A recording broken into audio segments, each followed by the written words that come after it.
하나님의 말씀 요한계시록 15장 1절에서 8절까지 교독하겠습니다. 또 하늘에 크고 이상한 다른 이적을 보매 일곱 천사가 일곱 재앙을 가졌으니 곧 마지막 재앙이라. 하나님의 진노가 이것으로 마치리로다.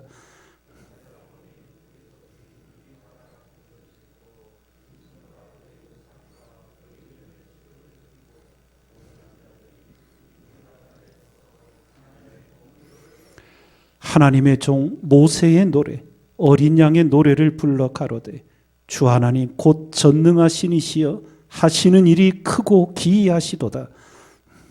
만국의 왕이시여 주의 길이 의롭고 참되시도다.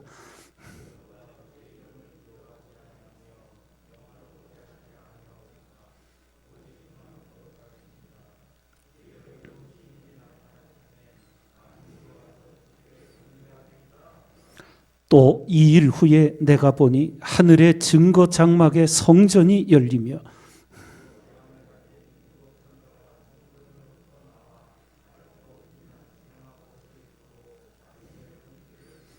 네 생물 중에 하나가 세세에 계신 하나님의 진노를 가득히 담은 금대접 일곱을 그 일곱 천사에게 주니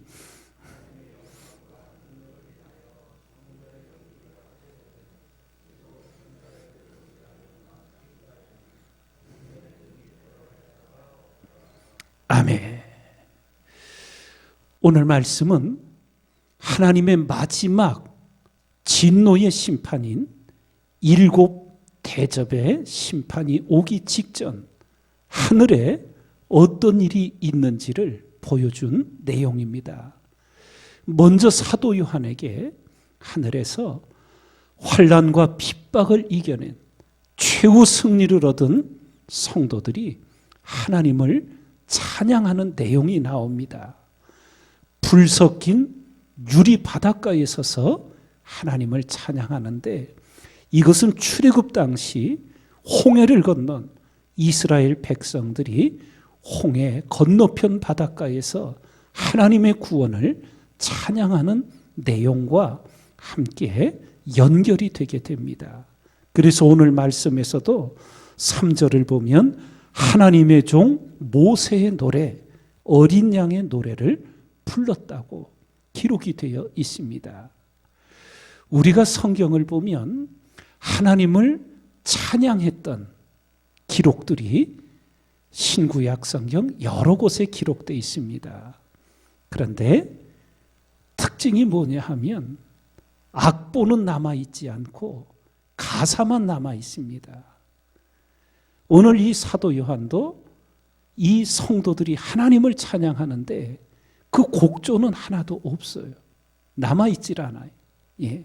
분명히 노래를 불렀으면 악보가 있을 터인데 그래서 60년대 70년대 교회 성도들이 가끔 하나님의 은혜가 너무 감사하여 찬양으로 영광 돌리던 그런 때가 있었지요. 그럴 때 많이 하던 말이 있었어요. 가사의 은혜 받으십시오. 옛날 기억나시죠? 그게 성경적이에요. 성경에 남은 게 가사뿐이에요. 오늘도 좀 재밌게 표현하자면 1절에서부터 4절까지 가사만 남았는데 1절은 주 하나님 곧 전능하신 이시여 하시는 일이 크고 기이하시도다. 이게 하나님을 찬양한 내용이에요. 2절은 주의 길이 의롭고 참되시도다. 3절은 오직 주만 거룩하시니이다. 4절은 만국이 와서 주께 경배하리이다. 이렇게 우리가 생각해 볼 수 있습니다. 어제 우리 주일 예배를 통해 다윗의 일생의 찬양의 생애를 살펴보았듯 우리는 이 땅에 구원받은 백성으로 하나님 앞에 사는 날 동안 찬송의 사람으로 살아가다가 하나님 나라에 이르러서도 영원토록 구원받은 성도들과 함께 하나님을 찬양하는 흰옷 입은 거룩한 성도들이 되는 줄 믿습니다. 그래서 오늘도 삶의 자리에서 하나님을 찬양하는 그 은혜를 누리시고 그 찬송의 능력을 늘 사모하며 힘 입으시기 바랍니다. 기도의 능력이 역사하듯 찬송에도 하나님의 능력이 역사합니다. 힘이 들 때 찬송을 하면 하나님 새힘 부어주시고, 우리가 지칠 때 찬송하면 하나님께서 또 귀한 소망으로 우리를 채워주십니다. 매일 매 순간 찬송을 통하여 하나님의 힘을 덧입으시고 하나님의 능력을 입어 찬송의 능력으로 오늘 우리의 삶을 능히 헤쳐나가는 여러분과 제가 되어야 될 줄 믿습니다. 이렇게 최후 승리를 얻은 성도들이 하늘에서 하나님을 찬양하는 가운데 다시 하늘에 성전을 열어 보여주십니다. 그 성전에서 천사들이 나오는데 하나님의 진노의 대접, 금대접을 갖고 나와서 마지막 재앙을 준비케 하시는 내용입니다. 우리가 이 내용을 마지막 심판의 내용, 이것을 내일부터 읽게 되는데, 우리가 지혜의 마음을 가지고 이 땅에 최후 심판이 오기 전 하나님께서 몇 번 심판하신 내용이 있습니다. 그 대표적인 것이 노아 홍수 심판이지요. 우리가 그 노아 홍수 심판을 아주 주의 깊게 살펴보고 알고 있어야 할 가장 중요한 이유 중에 하나가, 주님께서 마지막 때에 대해 가르쳐 주실 때 주님이 다시 오시는 재림의 종말의 때가 노아의 때와 같을 것이라고. 사람들이 먹고 마시고 행하다가 멸망을 당한 노아의 때와 같을 것이라고 했기 때문에 노아 홍수 심판을 우리는 창세기 말씀을 통해 잘 살펴보는 지혜자가 되셔야 합니다. 몇 가지를 우리가 새겨보면 하나님께서는 일시에 다 심판하려고 하시는 하나님이 아니셨어요. 구원받을 기회를 주시고 기다려 주십니다. 홍수 심판을 노아에게 알려주시고 또 120년을 기다리시는 하나님이. 그런데 안타깝게도 노아의 8가족 외에는 돌아오지를 못하지요. 결국 노아의 8가족이 방주 안에 들어갔을 때 그 문을 하나님이 닫으셨다고. 만들긴 노아가 만들었어요. 근데 문을 하나님이 닫으셨다는 말씀은 뭘 뜻하는 것일까요? 사람의 힘으로 열 수 없다는 거예요. 한 번 닫힌 구원의 문은 열 수 없다는 거예요.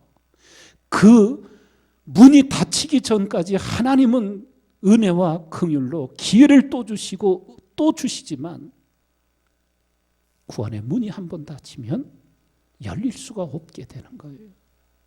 이걸 우리가 경성해야 됩니다. 그래서 하나님 회개의 기회를 주실 때 그것을 놓치지 말고 하나님 베푸신 은혜를 헛되이 하지 않는 지혜자로 살아가셔야 합니다. 그래서 오늘을 읽게요. 하나님 만나기를 예비된 자로 매일매일 하나님 앞에 살아가는 거룩한 성도들 반드시 우리가 되어야 될 줄 믿습니다. 그러면 이 마지막 때 성경은 교회 신앙인들의 모습이, 가장 경계해야 될 모습이 라오디게아 교회의 모습을 통해 우리에게 일깨워 주셔요. 성도들의 신앙의 자세가 어떠하냐? 차지도 않고 뜨겁지도 않고 미적지근할 것이라고. 적당히 신앙생활하는 거예요. 그래서 주님은 경고하시지요. 너희가 차든지 더웁든지 하기를 원하노라. 너희가 미지근하면 내가 토하여 내치리라고. 그래서 기회 있을 때마다 우리 성도님들에게 이런 권면을 늘 드렸지요. 적당한 신앙은 철저히 망한다고. 그런데 시대상 속에서 그냥 좀 더 쉽고 좀 더 편하게 신앙생활하려는 이런 모습들이 교회 안에 아주 들불처럼 번져갑니다. 무너졌던 베드로를 일으켜 주시고 마지막 주신 말씀이 나를 따르라고 하자 베드로가 옆에 제자 요한을 보고 요한은 어찌 되겠습니까? 예. 그러자 주님께서 말씀하시죠. 다른 사람 상관하지 말고 너는 나를 따르라. 오늘 여러분과 저의 하나님을 향한 신앙이 전심전력하는 신앙이 되어야 되는데 교회 안의 풍속도가 쉽고 편하고 안일하게 적당히 신앙생활하려고 하는 거예요. 결국은 그것이 우리를 다 무너뜨리고 맙니다. 우리에게 주신 하나님의 귀한 권면의 가르침이 뭡니까? 가장 귀한 계명이 뭡니까? 너는 마음을 다하고 목숨을 다하고 힘을 다하여 내 하나님 여호와를 사랑하라. 다 하는 신앙이에요. 이것을 늘 마음속에 새기시고 내가 오늘 하나님을 향하여 전심전력하는 신앙인인가? 아니면 그저 적당히 신앙생활하는 모습인가? 스스로를 점검하시면서 우리 모두 뜨겁게 하나님을 섬기고 뜨겁게 사랑할지언정 미적지근하게 하는 것도 아니고 안 하는 것도 아니고 그러한 모습으로 결국 주님께 토하여 내침받는 미련한 자 되지 않도록 경성하는 신앙인이 되어가야 될 줄 믿습니다. 새벽마다 온 마음을 하나님께 쏟아 기도하시면서 전심전력으로 주님을 따르며 뜨겁게 사랑하는 우리 모두가 되기를 주님의 이름으로 축원드립니다.